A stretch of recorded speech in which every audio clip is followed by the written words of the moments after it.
Empower your business or digital agency with Bluehost, trusted by over 5 million WordPress users globally. Bluehost features top-to-bottom hosting optimizations designed specifically for WordPress, giving you 24/7 access to a team of experts for support, plus thousands of WordPress help articles. So if you want to streamline WordPress website creation with intuitive controls and premium support, choose Bluehost, powering over 2 million websites worldwide. This episode is brought to you by Atlassian. Atlassian makes the team collaboration software that powers enterprise businesses around the world, including over 80% of the Fortune 500. With Atlassian's AI-powered software like Jira, Confluence, and Loom, you'll have more time to do the work that matters. In fact, Atlassian customers experience a 25% reduction in project duration per year. Unleash the potential of your team at Atlassian.com. Atlassian.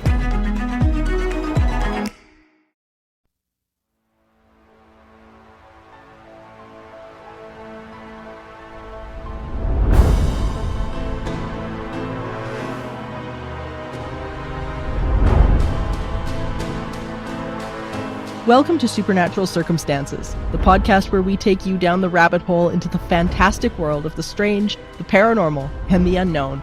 I'm Morgan Knudsen. And I'm Mike Browne. It's time to dim the lights and settle in. Come along with us on this week's adventure and Halloween, Morgan. Here we are. Another Halloween, and we have a very special guest this week to talk to. We sure do, and I couldn't think of anybody better to host Halloween with us this year than paranormal researcher Eric Mintel, and tell some of his spooky stories from his amazing new book. Yeah, he does a lot of his work in Bucks County, Pennsylvania, but there's ghosts, UFOs, Elkhorn, Wisconsin, Dogman, Bigfoot, New Jersey, Pine Barrens, you name it. This guy has the whole East Coast covered, I think. I think so too. And the cases that he ends up with are so interesting. He's such an open-minded person. And the evidence over the years that he's managed to collect, whether it be the Beast of Bray Road or, hauntings or whichever, has been so fascinating. And he loves to share the stories. So, I mean, how could we do any better on Halloween? This is perfect. Yeah, right. Let's just have this conversation with Eric. I'm looking forward to it. Absolutely. Settle in, everybody. We got some good stories for you.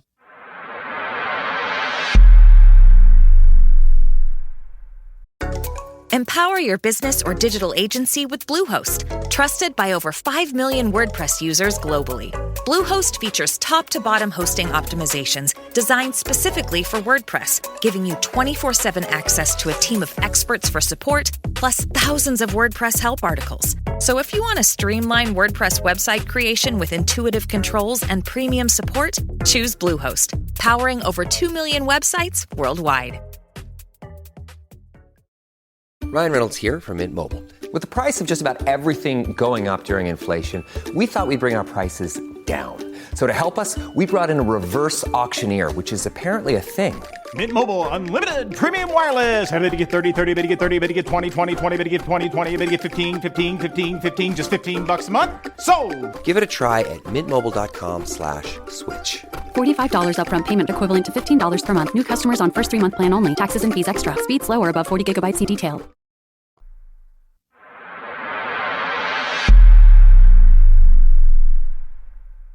Welcome, everybody, to the Supernatural Circumstances podcast. And I am really excited to be here today. If you guys want to subscribe to the extended version of this podcast, the full version, please go to Apple, Spotify, or wherever you get great podcasts and find Supernatural Circumstances. We are the paranormal podcast without the bullshit. So here we are. And Eric, it is so good to have you on today, because this is actually our Halloween episode. Boo. I love this because, I've thank you so much. I've been on your show several times, and I know you've been on my show, but it's nice to be doing this as a video interview as well on your show. It is. It's good to see everybody. It's really great to see everybody. Because the questions are, everybody wanted to know, what does Mike Browne really look like? Oh, too many people are about to find that out. So, yeah. That's true. Yeah. That's really true. Well, Eric, I can't wait to get into this because your new book, Eric Mintel Investigates, Casebook 2016, what a fun just anthology of cases that you've investigated. It is so much fun to read. This is just so cool. Yeah. Where do we even start? How did you decide which cases even went into this book? I mean, you've been doing this a really long time, and you've got a ton of stories. How do you piece through these stories and actually get this into a concise book? It's amazing. Well, and as well as I, you can't really write, and when you're doing an investigation, right, you can't write that stuff. It just happens, right? Absolutely. So I try to take the cases that we've been on that some real high strangeness happened, both personally and for the team. So I figured those would make the book. And right off the bat, we're all about the truth-based investigating, and we go in there. And a lot of times, believe it or not, I will go into these things very skeptically, like saying, what is going on here, in the ghost situation or something. And you've heard me say it before. I'll be like, look, is it pipes in the basement making those sounds? Is it like an animal on the roof? Is it people out on the street that people are hearing these disembodied voices in the house? But with that being said, and then with what we've actually caught on camera and in these investigations, I am a firm believer that there is a real thin veil from here to there. And then people are seeing something at the end of the day, that we can't explain. And are they connected to these creatures or these entities? Are they connected to UFOs, Bigfoot, whatever?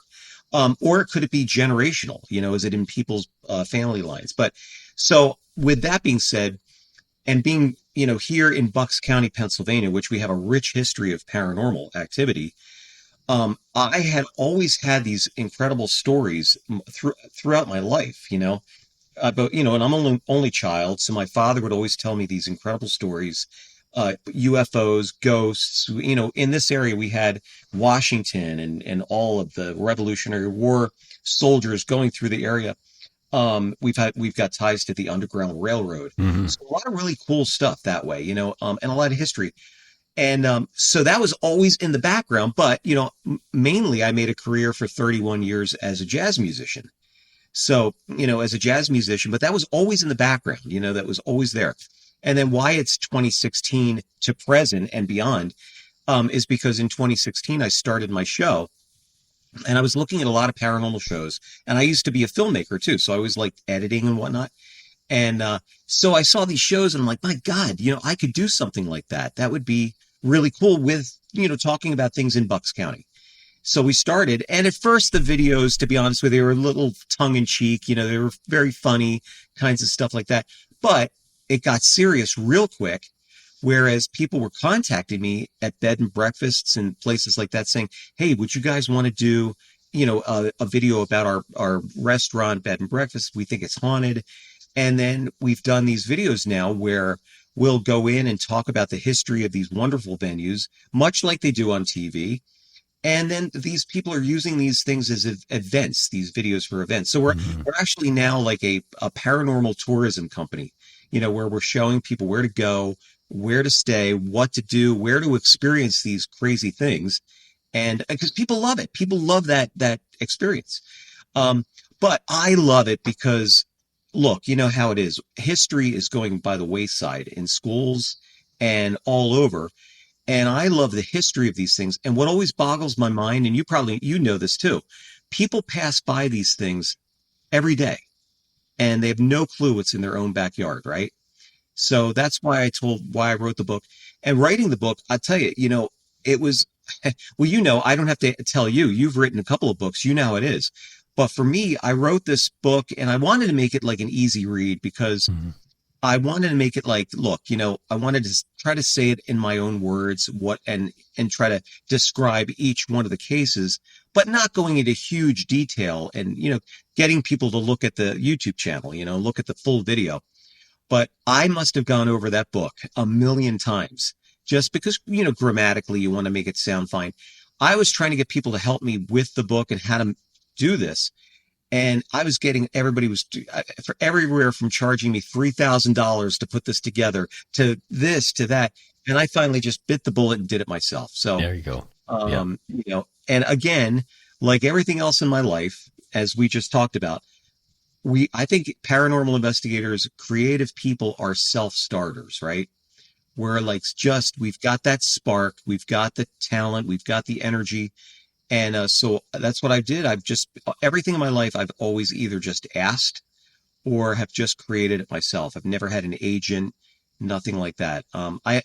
In my music career, I maybe had a handful of people that were booking the group, but if I would have waited for them to get me work, I'd be dead because I'd be starving. Absolutely. I actually listened to an interview with a celebrity just recently, and what was really interesting about what he had said was that when you're in this industry, business at all, the entertainment business, any sort of the creative side to this stuff, is you have to be willing to pick up a camera and go do it. You can't sit around and wait for people. Nobody's going to come get you, for the most part, nobody's going to come get you. I mean, you'll get opportunities, but those opportunities come when you put that energy out into the universe and you get that momentum going. And that's just how it happens. So let's talk about some of these cases, because you've got so many in here that are so cool. And I want to talk a little bit about some of these historical venues that you are talking about, that you've been through and had cool things in. The one that stood out to me was the Jim Thorpe Inn. Mm-hmm. This is so interesting. Can you talk a little bit about the history and what happened to you guys when you were there? Oh my God. Well, so the Inn at Jim Thorpe is awesome. And Jim Thorpe, as people know, was like a super athlete. And he was Indian. He was American Indian. And just an amazing individual. There's a whole history on Jim Thorpe. Jim Thorpe is actually a person, but it's also the name of the area up there. But the Inn at Jim Thorpe, I'll tell you, I love working with forward-thinking people. How this whole thing came about was my jazz quartet used to play at the Ma-Chunk Opera House, also in Jim Thorpe. It used to be an old silent movie theater. They turned it into a music venue. Well, the manager there was dating the woman who runs the Inn at Jim Thorpe. And I had said, hey, we're doing this show. I would love to do an investigation at the inn. Knowing about all of these things that have been written about it, it's got all this incredible paranormal history. I said, let's do it. So I talked to the owner. He was totally down with it. And so we went in. We brought a whole bunch of crew in with us, too.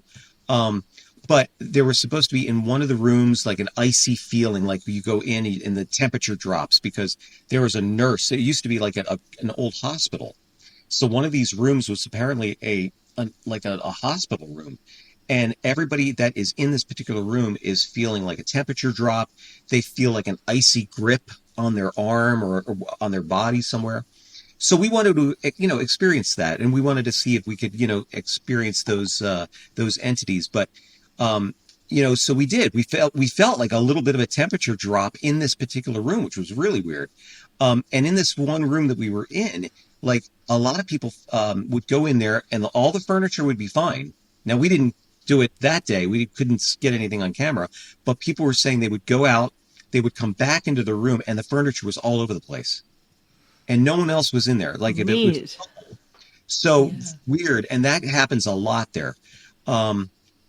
Even the night of the investigation, when we were there, I had gotten a guy said, hey, did you see this? And down in the bar area, somebody shot video of, and I think it was on the security camera, of a little metal tumbler that was on a metal table, and something hit it. And you could see it on my video. Something went like this to the metal tumbler. It didn't fall over, but something hit it. And it was nothing. Nobody was around the table. You could see that it was all clear, but we were able to get that little piece of footage there. And it was cool. That night that we were there.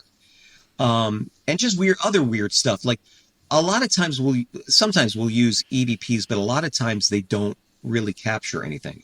Yeah. Well, this night I just happened to say, look, we were in another room. I forget what the room numbers were, but 245 or something like that. But we were in this one room that apparently had this woman entity in this particular room that people have seen this apparition.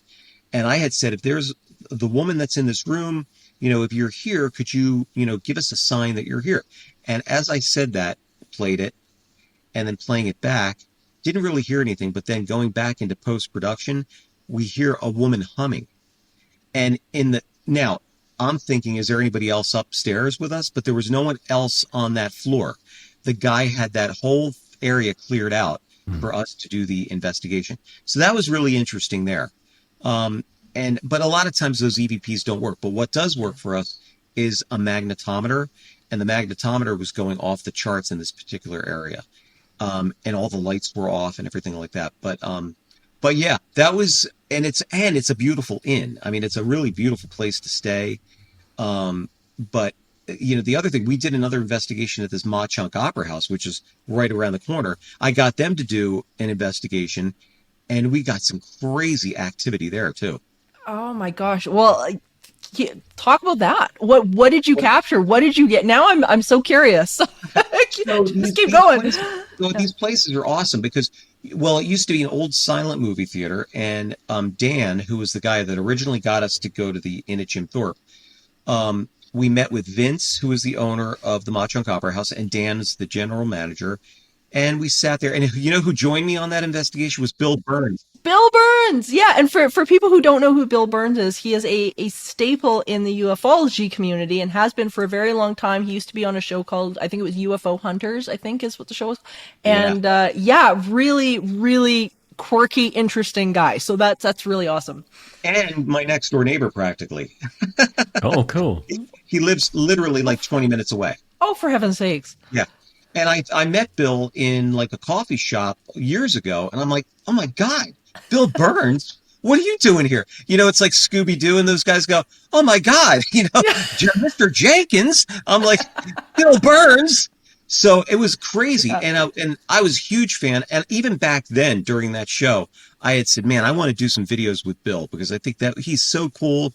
He's a wealth of information. And there we are right there. And he's like right down the street. So, but we wound up doing we did a UFO video together, and then we did this Ma Chunk Opera House, and we did some other things together. And I still have some video footage of him on some other investigations with us that I haven't put out yet. But I said to Bill, would you want to do this investigation at the Ma Chunk Opera House? And he was like, yeah, let's go up. So we took a ride up, and, we're sitting there talking to Dan or to Vince, and Vince is telling us a story that he saw this apparition of a woman up top of this balcony, and he went up there, and there's only two ways to go out. One is out the side door, which basically goes nowhere other than like 30 feet down to the street. There's no stairway or anything like that. Or to where Vince came up the stairs, and no one passed him, and he got up there, and there was nobody there, and there was anywhere to go. So with that, as he's telling us the story, and I didn't see it at the time, only until on the post-production, I see two orbs fly out of his head. And they were just like, and as he's having a difficult time trying to tell us about this one name or this one, I guess this he was trying to recreate what happened, and he was having a difficult time saying this. As he's having this difficult time, I see these two orbs just go flying up, and you could see that in the video. It was so weird. It was weird. And so you saw them with the naked eye. It wasn't like it was dust or something like that. It was actually like light. It was light, and it wasn't a reflection from the camera or anything like that, but it was like but I didn't see it when we were actually talking to him. I only saw it on the post-production when I was going to edit it. I'm like, what is this? So then Dan tells us that there's two spirits that he's seen at the Opera House, which was the projectionist and his wife, who used to run the silent movie theater. So I'm thinking those two entities that flew out at Vince's head, could that be them? I know it's so out there, but here we're in a supernatural circumstance right now, right. So we're talking about it. But yeah, so that was really cool, and just some other stuff happened. Dan would be like, he was sweeping up one night, and he had the feeling that someone was watching him over the balcony, again, where Vince had his sighting. So there's something more going on there. I would love to get back in there and do another follow-up, That video was pretty short. It was like only like a 12, 15-minute video.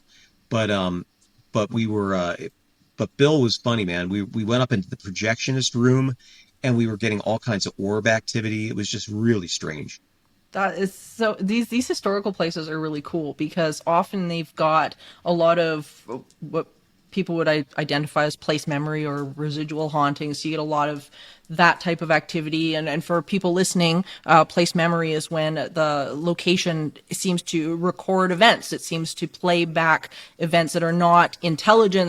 It's not in real time. These things don't move objects or anything like that, but they're actually replaying events. And many people have theorized it has to do with electromagnetics. People have theorized it has to do with the makeup of the building, all sorts of things like that. So many times, a lot of these locations, these historical buildings, seem to have place memory, and you can get place memory in brand new buildings as well. For people that are wondering about that, but it's really fascinating to go into some of these places because it feels a little bit like you step back in time, which is pretty awesome.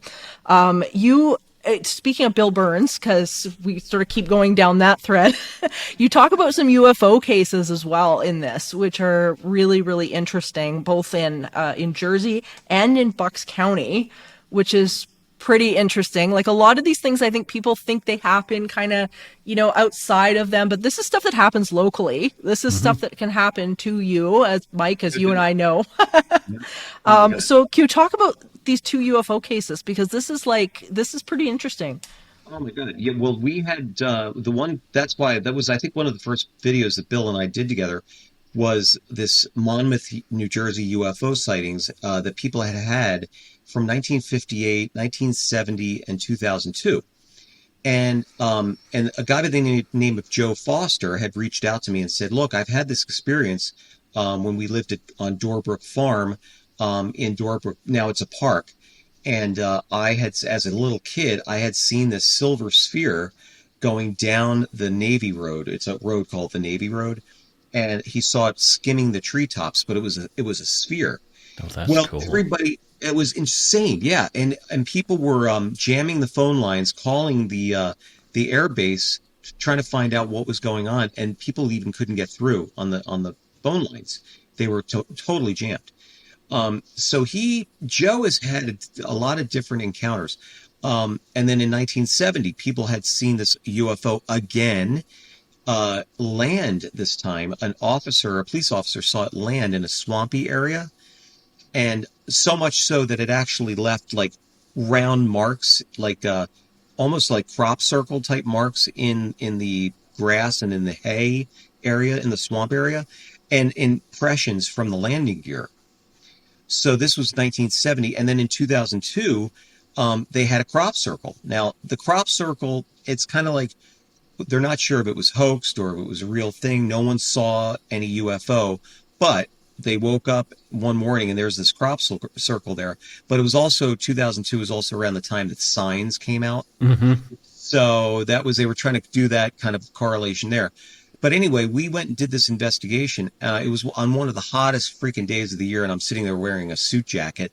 And I don't know why I did that in this field. And oh my God, we were sweating. But but we went out to the field where this crop circle was supposed to be, and we took some soil samples and we tried to get it analyzed for magnetite if there was anything there in the soil, but we never got a chance to do that. But because we were also thinking, well, could this be a hoax? Because a lot of people did think it was hoaxed. But the other sightings are very well documented, and people had come forward saying, look, this is what happened. This police officer saw it, and so we left that one saying that this was like New Jersey's Roswell. It was amazing, and there's just so much more there. I just got a report maybe about a month and a half ago of a guy and his family that saw the same type silver sphere, and amazing, just hovering there by this power plant, and it's in that particular area, and he drew what he saw, and he sent it to me, and the whole family saw it. So it was really interesting because it kind of mirrors what Joe is telling us. So all of these different connections are amazing, man. It's always interesting to get those correlating accounts, right? Yeah. When you my start God. to get those. It would be great to get like anybody else that had seen that to come forward and say, what day was this? What time of year? I think he said his sighting was around 2003 or 4, and his whole family saw it. So, and everybody has the same drawing pretty much of what he sent me.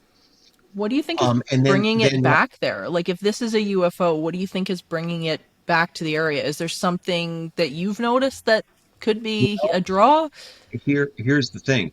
There was a nuclear base in that area. Yeah, exactly. So there Mike's you go. like, I knew that. Yeah, Mike knew it. Mike knew where to... Yeah. He may be quiet, but he's quietly assessing. Quietly assessing and wondering where I can interject. We're waiting, Mike. Come on, man. Oh yeah. No, that was it. It's really interesting that you bring that up, because I'm not surprised that was the thing. Considering what happened in the UK in the early 80s with things flying around. Yeah, it's always seems around nuclear bases, which is really kind of fascinating.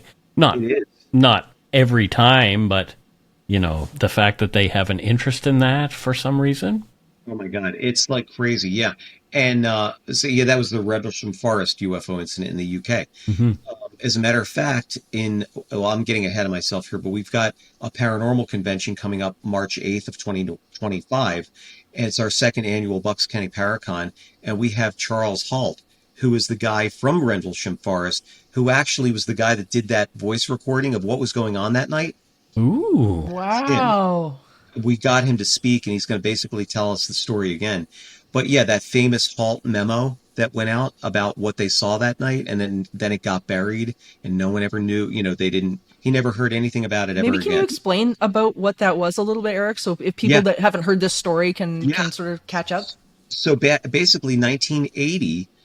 In the UK, Rendlesham Forest Rendlesham Forest, and it was Bentwaters Air Force Base. Mm-hmm. Some airmen there had seen these crazy lights in the woods, and they thought it was maybe a downed aircraft. Well, they wound up going into the woods, and they found this triangular craft hovering above the ground, and it was small. It was maybe about 6 feet by like 5 feet or something like that. One of the guys touched this craft, and Jim Peniston was his name. And they had these weird hieroglyphics on the craft, and it was very smooth, but these hieroglyphics were kind of like rough to the touch. And he has said later on that he had all these like binary numbers going through his head after he touched this craft. To make a long story short, they saw this thing, it took off, they went back to Colonel Halt and a whole bunch of the other guys and said, look, this is what happened. And they made a report. Well, the next night, they came back, and this was like December 26th. So this was like the day after Christmas. These things came back. Well, Halt took a whole team of people out there, all the crew, to go out there. They set up lights and everything, and they're recording what they're seeing. And these things were coming in at different angles, going sharply. But the main thing is they were going over, at the time, was the nuclear, the base that had nuclear weapons stored there. And these things were shining lights down into there. And for years, he didn't tell anybody about what that was, as far as what was in there. But it's been declassified now that they were storing nuclear weapons in there. Well, he's the guy that actually, he recorded it on a little voice memo recorder of what he's saying. And you could hear it on YouTube. It's the Halt, Charles Halt, Rendlesham Forest UFO. And it's this whole account of what they were seeing in real time, what was going on. So it's a really amazing case, and it's been corroborated, but it's never really been explained. It's still a mystery, But there were UFOs there. They were visited, and then some of the officials wanted to say that the guys were actually seeing the lighthouse light. That was the lighthouse and it was not that at all, because this thing was shining a beam down on their feet, and it was flying all over the place. So really, really cool stuff, and to have him speak at this convention is awesome. He's a super nice guy. So I'm looking forward to it. Oh, that's exciting.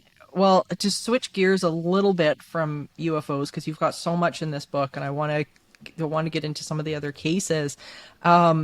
You have a chapter or story in here about the Beast of Bryn Athyn.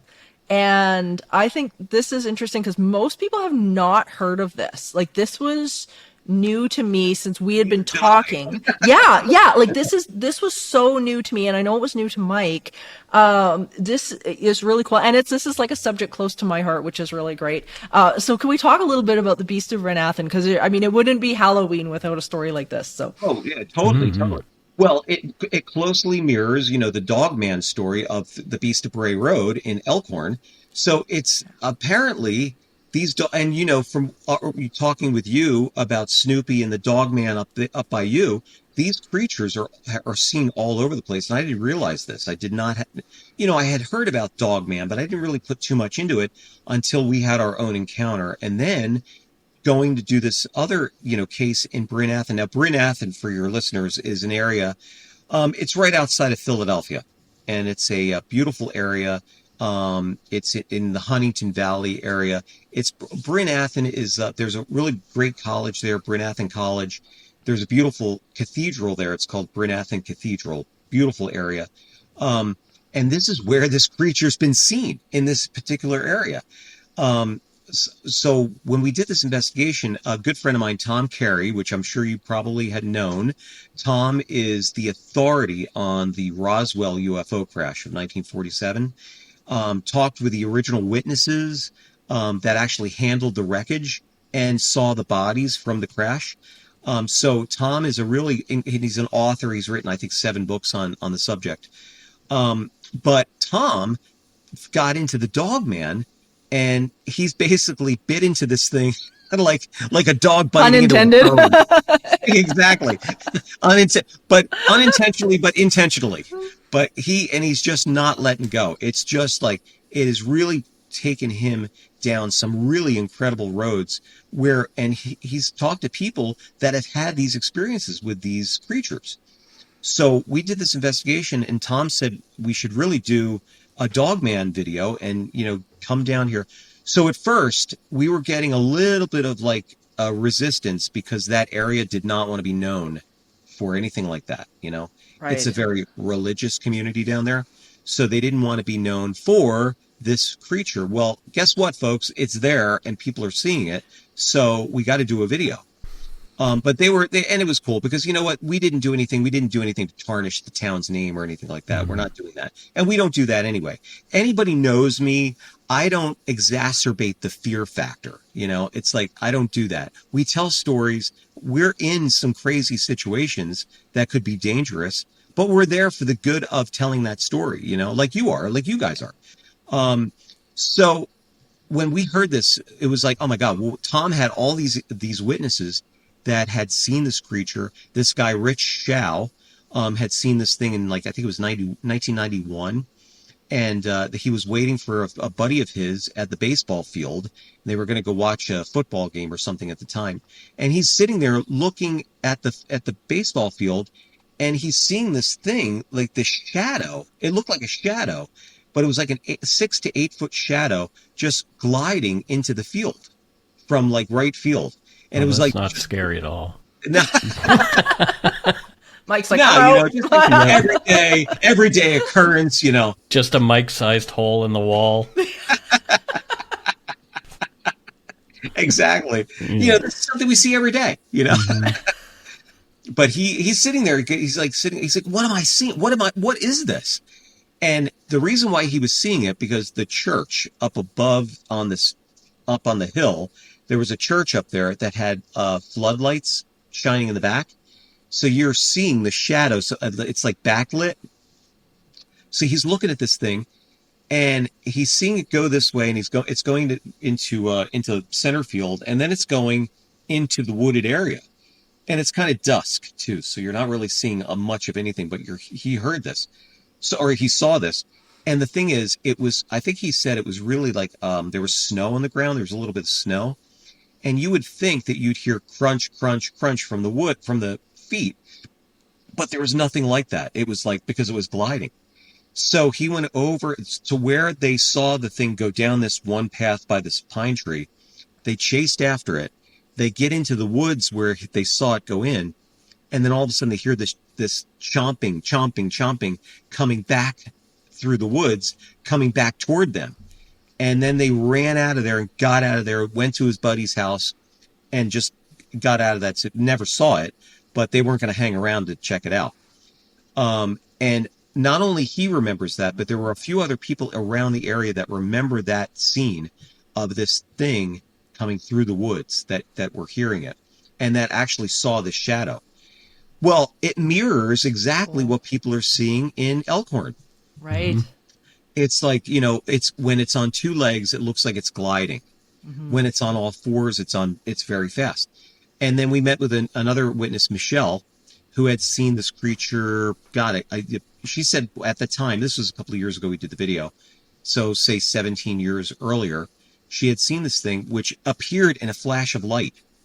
It appeared in this flash of light, showed up, stood up, and then it went down on all fours very fast and then disappeared again. Wow. So again, we're talking about, man, could this be coming in and out of a portal? Yeah. Because I think Lee Hampel's property in Elkhorn, is a portal. He's got pictures of portals, but I think what we experienced out there, both with not only the creature but with digitally what happened to us, I think there's some kind of weird energies going on out there, obviously. Oh, but 100%. To have it going on out here was amazing, and that actually people were seeing the same thing out here.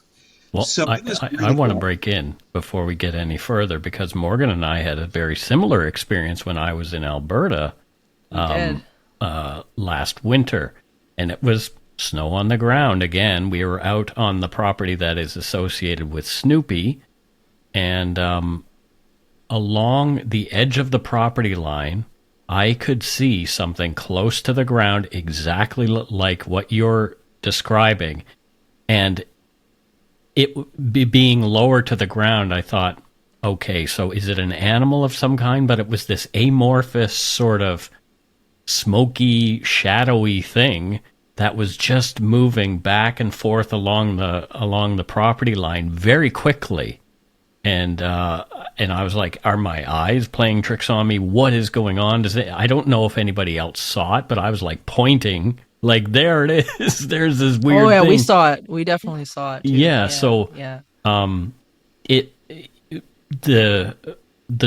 This Dogman stuff, it's interesting how it always comes up as the sort of the same thing. It's not quite there, but it is there, and yeah.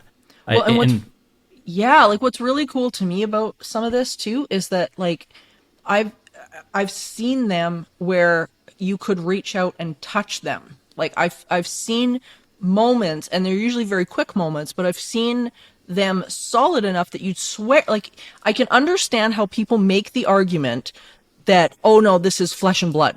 Like, I get the argument that this is flesh and blood. I think everything is spiritual. I think everything's on the continuum of non-physical. So, I don't necessarily categorize these things in one category or another, but I think they have that. I don't like that. I don't know whether it's like control over that or what, but I've seen something that solid disappear into smoke, and it's like what happened? And then the portal thing that you just brought up. I had friends, we were out at an investigation site last summer, and I swear to God that's what we saw. And I don't know how else to describe this thing other than this bright light that showed up. It was so intense. We were probably staring at it for a good at least 15 to 20 seconds. This thing was in mid-space. And our brains were going, what are we looking at? Like, we didn't even, it was everything we could do to just, it was so odd. But again, in the same area, like what you're talking about, Eric, like this sort of paranormal hotspot, Dogman sighting, all of this. I don't know what it is, but you're right. It's like, and again, Lee's got those pictures of the mist, this weird mist, right? Yep. So you're talking about smoke. It's going up in smoke there. He's got a picture of this weird black mist that comes over this deer, right? Yep. And then in the next picture, the mist is gone and so's the deer. Yeah. So it's really weird what is going on that way. And look, Lee's got a lot of these pictures that he wants to keep pretty close to the vest. And I hear that. I'm the same way. So I get that. Yeah. Because not only, they could be worth a lot of money too. That in his mind, that's what he's thinking that, and it could possibly be true. I don't know. But there are some things that, that I've seen that I can't explain what it is. But here's the other thing. When we did that investigation in Elkhorn, we had that town hall meeting follow-up that we did back in 2022. I remember that. Yeah. And remember, we had 144 people showed up to tell their story of seeing this creature. And they all described the same thing. When it was on two legs, it looked like it was gliding, and on all fours, it's fast. And then here in Bryn Athyn, they're saying the same thing. So we're like, oh my God, it's the same creature. And again, so I, not being too familiar with it, and I also have to say it's my stupidity of being in Elkhorn and not having any protection when we encountered this thing, which was crazy because I thought when we first wanted to do this video, I thought it was going to be BS. I really didn't think we were going to see anything. To be honest with you, that's what I thought. But man, my whole perspective changed when we heard those howls and we saw the eye shine. Yeah. The eyes are unmistakable. And you know how it is. It's like when you hear that howl, it's like, okay, what are we hearing? What is this? Yeah. But what got us was when Dominic goes, shine the light over to the corn. And when we did that, we see eyes going like this, like it's right darting there. back and forth. It was insane. So I said, okay, we're out of here. Let's go. Yeah. And just to touch on the photo thing, because I get a lot of people asking, well, why haven't you published your photos of Snoopy, which I have, and for me, here's the main reason for everybody that's asking about that is that what people I think don't realize about paranormal photography or spirit photography or anything like that is that the camera is not in and of itself capturing an entity. It's being influenced by outside energy, and all you have to do is understand the inner workings of a camera to understand what that is. The camera can't see past what the naked eye is seeing. So if you're not seeing it, the camera's not seeing it. So whatever's happening when you're capturing one of these photos, it's like an imprint on the camera. It's like an imprint into the image. And to me, if I've got these photos, it's because I was allowed. I was given permission to see them. That's a great way of, I never heard that before. That's a great and way to me, it's like I was gifted this because I know how elusive they are. I know how shy they are. I know that they don't like to be seen. They typically run as soon as they know that they've been outed. And so I hold them very dear to my heart. And for me, it's a trust thing. Is that I've been gifted these images, and I'm like I've got them framed on my wall, but I they don't go out, and the only people that see them are the people that I feel deserve to be seeing them, and then I cut it off. But that's kind of how I view it, and that's why they're not online, guys. Yeah. And also, right, guys, the way AI and all the fakery is going on out there too. Oh, it's insane. It's insane. So it's ruining the research that we're doing because people are putting these things out that are clearly fake, but people are thinking they're real, and it's just so not true. When I see these UFO photos or videos and it's clearly faked, it's just like, so I think what I like to do is I like to go back to when we had photos themselves, right? 35 millimeter photos of these things that are not digital, right? And the Patterson-Gimlin film with Bigfoot. Those guys just happened to be there at the right time in the right place that day. Yeah. And they were able to capture this incredible thing. So it's, I think it's all about people, places, and things. Timing is everything too. Timing and gratitude, I think. That's one of the reasons why, and it sounds so hokey on the surface, but I was doing an interview with a radio station here recently, and this is what we ended up talking about was the approach coming into these areas that have Dogman and Bigfoot and whatnot. And the one thing that my friends and I always do first is we give thanks. As soon as we get there, we give thanks. And she's Indigenous. My friend Alicia's Indigenous, and she always brings like the proper shell and sweetgrass or sage, something that's, because many people think, well, sage is, to protect yourself. Well, it's about giving thanks. It's about gifting something.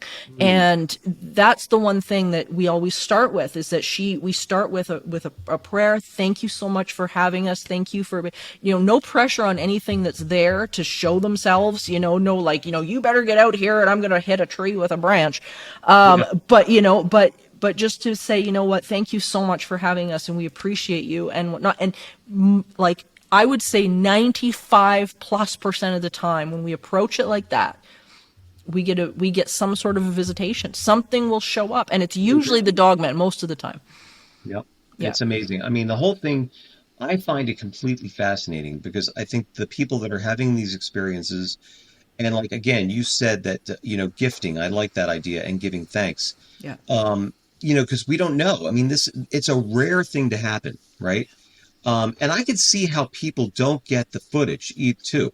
Yeah. Because you know how it is, you've got maybe a 5 to 10 second window, right? Mike, when you saw that creature, like how many, it was there and then gone.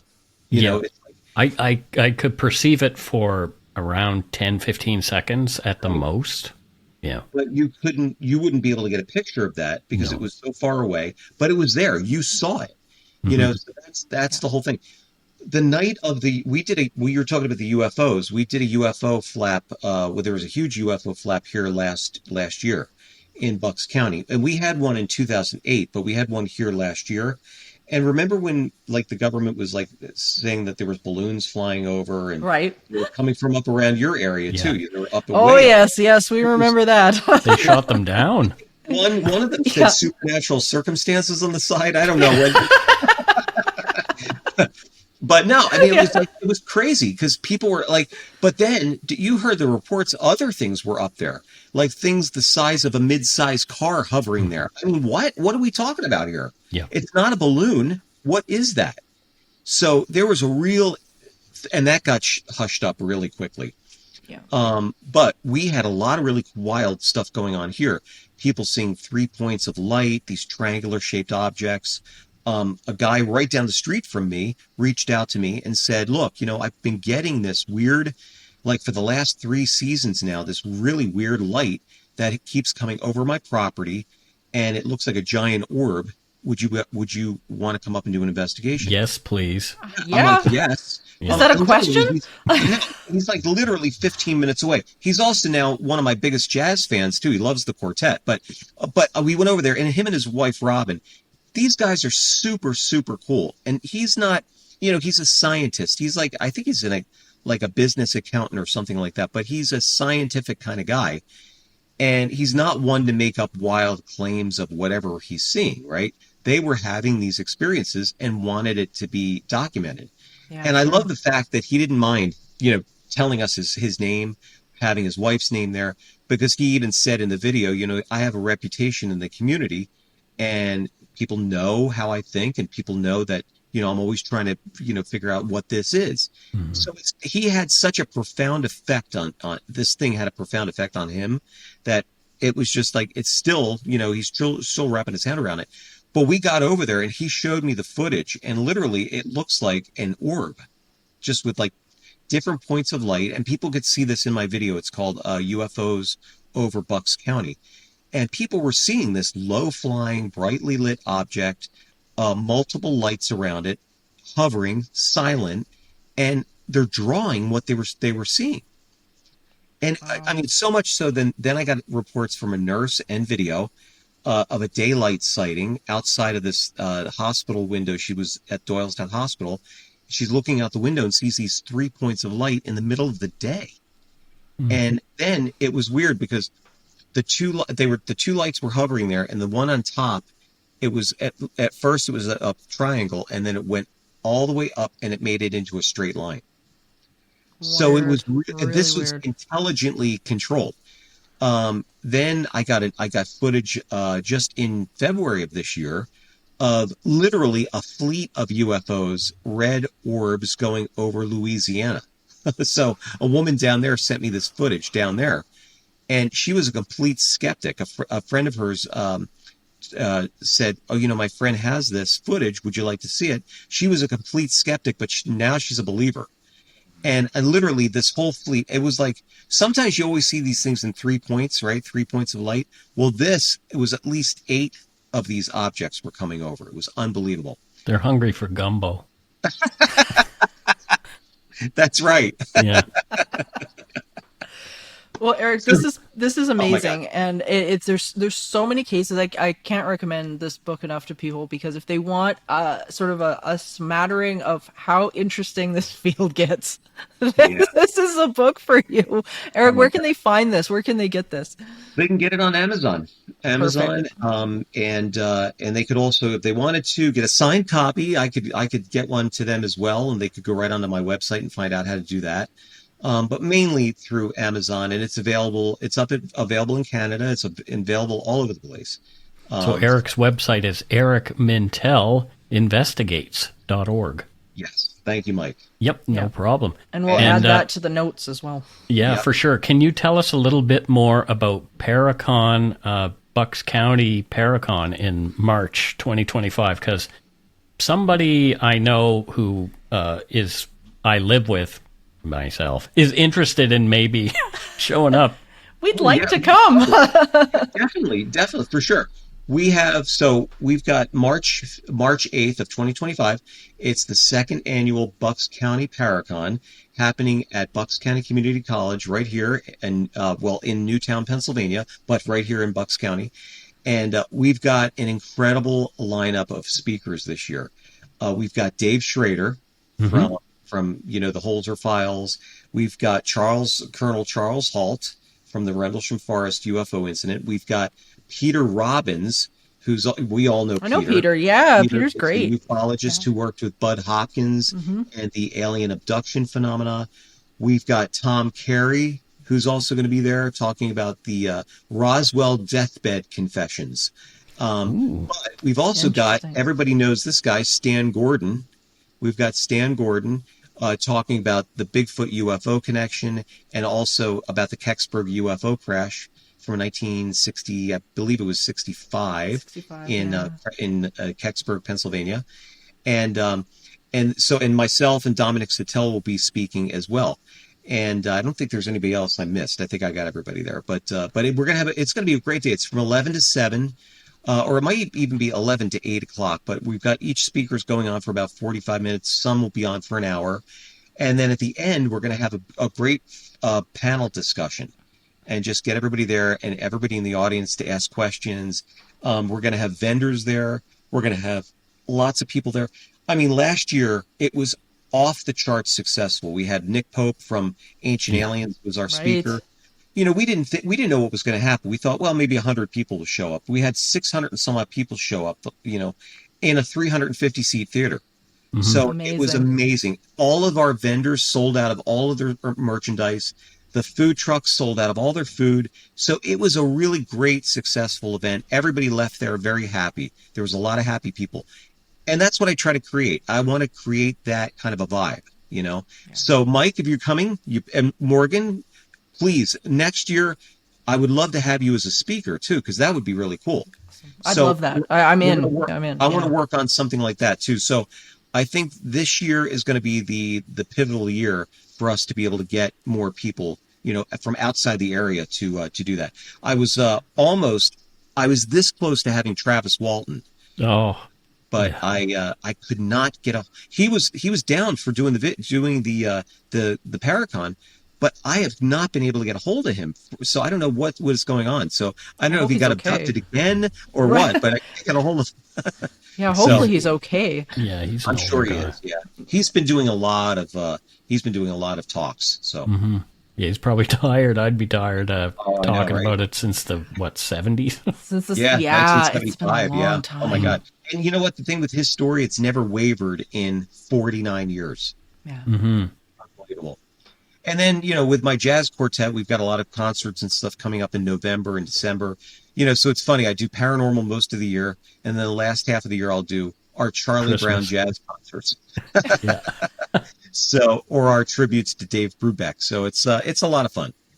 I just have to say, I love that you do the Charlie Brown thing. I think that is just so freaking cool. Like, who doesn't want that at Christmas? Really? Know, right?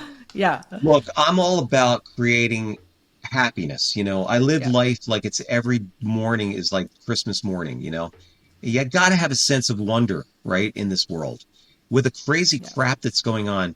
We got to have we got to still maintain the creative aspect. We've got to maintain, just a positive feeling, and yeah, so it's, that's how I like to live. And I hopefully, and I love paranormal. I just love these stories, and, I've connected with you guys and some incredible people like yourselves, so it's a lot of fun. So, and hopefully the book, and here it is again, guys, there it is. Will be, selling. It's selling really well now. So and who knew? I didn't know it would be that easy to publish a book. It wasn't really that easy, but I finally just decided to do it. So yeah. Well, it's become easier, I think, for just people to get their things out there, and which is I think it's a really big positive thing, because you're not feeding the market agenda, right? Like people can put these stories out there, and they don't have to be endorsed by a celebrity or something like that in order to do it. Now you can put it out there, and I think these stories are meant for that. I think this is a field that is meant for connection and connecting with others, and for connecting just with non-physical and all of that. So I think the more of this we see, the better. Yep. Well, Eric, this has been amazing. Thank you so much for doing this. Yeah, you guys are awesome. Thank you so much for having me on, as always. Thank you so much. And Morgan, I've got your interview that I'm going to be editing next week, so that'll be out soon too. Oh, wonderful. Oh, that's exciting. Well, everybody, I want to just tell everyone that, first of all, thank you guys for tuning in. And if you want to see the extended version of this episode, please please subscribe to Supernatural Circumstances on Apple, Spotify, or wherever you get great podcasts. Please join us there. We've got a lot more to say, Mike and I, and we look forward to seeing everybody. So this has been awesome. Happy Halloween, everyone. Happy Halloween. Yes, every day. Thank you, guys.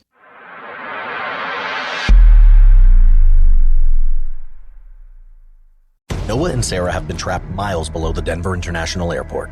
They've faced horrors, from aliens to human experiments and a shadow government agency hell-bent on their demise. This season on Escaping Denver, the tables turn as the hunted become the hunters, and Noah and Sarah go on the offensive to protect the fate of the world. I don't think you brought enough men. I'm not scared! Then why do you sound scared? Escaping Denver, Batch 4. Listen on Apple Podcasts, Amazon Music, Spotify, or wherever you find your favorite podcasts. Some days raising kids feels like no matter what you do, it's the wrong thing. So we created a place for parents to share their terrible and hilarious mistakes with other sleep-deprived parents just like us. I'm Ryan. I'm Johnny. And I'm Shauna. And between us, we have 7 kids, ages 4 to 17. Join us for a brand new season of our podcast, Bad Parents. This season, you can watch the video version of the podcast as well on YouTube. Search for and follow the Bad Parents podcast wherever you find your podcasts. New episodes every Wednesday. I'm Nadine Bailey. I've been a ghost tour guide for 20 years and have taken people into haunted places to uncover macabre tales and dark secrets. On my podcast, Haunted Canada, I share bone-chilling stories of the unexplained. Search for Haunted Canada on Apple Podcast, Spotify, Amazon Music, or wherever you're listening right now. Then join me if you dare.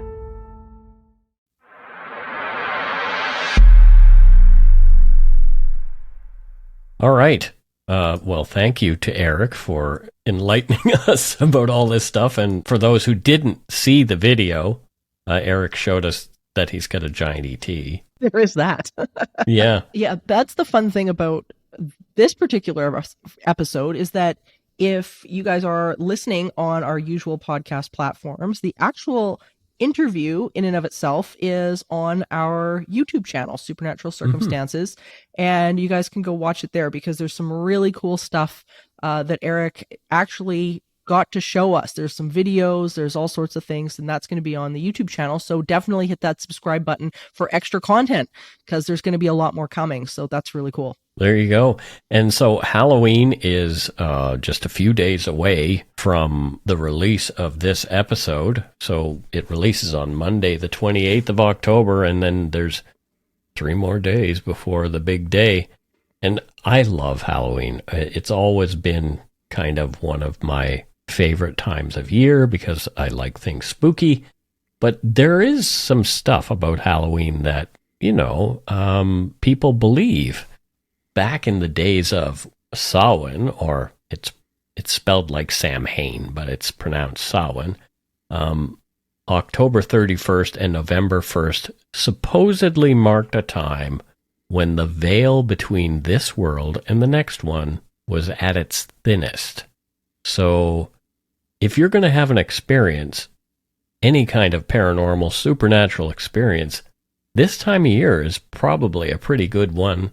At this time of year, there's probably better chances for you to have that kind of thing. And what's really interesting about these different holidays and whatnot, I mean, all you have to do is go to a hospital or something like that and ask the professionals that these holidays really issue a spike in really strange behaviors, strange things going on. I remember when I was shooting for haunted hospitals and Paranormal 911, and we were always talking to first responders and nurses and doctors and all sorts of professionals, and they always had a story. They'd know Halloween was coming up, and they thought, oh boy, here we go again. So there's something about holidays like this that everything strange and unusual seems to creep out of the woodwork. Yeah, there's always something.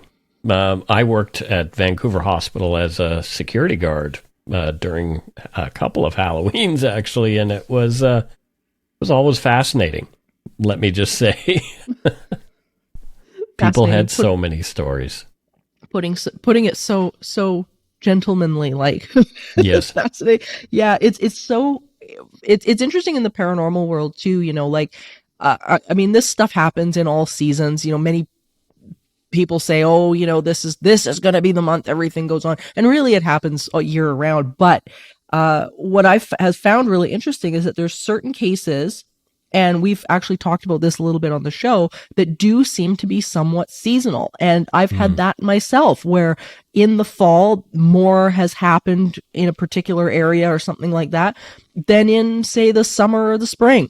So it's really interesting. It makes you wonder if maybe weather might have something to do with it. I mean, what's going on? I don't know. Good question. You're the expert. You tell me. Oh God, no pressure. Know. Yeah, right. But it's really interesting. And I mean, like you, I've always loved Halloween. It's such a great time of year, and all the wonderful things that relate to what I do hit the shelves, which is always kind of nice as well. But yeah, people, they're more open. They want to hear these stories. I feel like sometimes Halloween makes people more open to the stories. And that's always a really big help for people like us that want to talk about this. Exactly. And boy, do we like to talk about it. So let's leave it right there until next time. Thank you for joining us on this eerie expedition, dear listeners. And remember, there is no line between the natural and the supernatural. All is consciousness. Until next time, stay curious, friends, and happy Halloween! Happy Halloween! Supernatural Circumstances is a co-production of Entity Seeker Paranormal Research and Teachings and Good Egg Studios. This podcast is part of the Curious Cast podcast network. Theme music by Corey Johnson of Catalyst Records in Edmonton, Alberta. You can learn more about Morgan Knudsen at entityseeker.ca and learn more about me, Mike Browne, and listen to my show, Dark Poutine, at darkpoutine.com. Feel free to email the show at supernaturalcircumstances@gmail.com.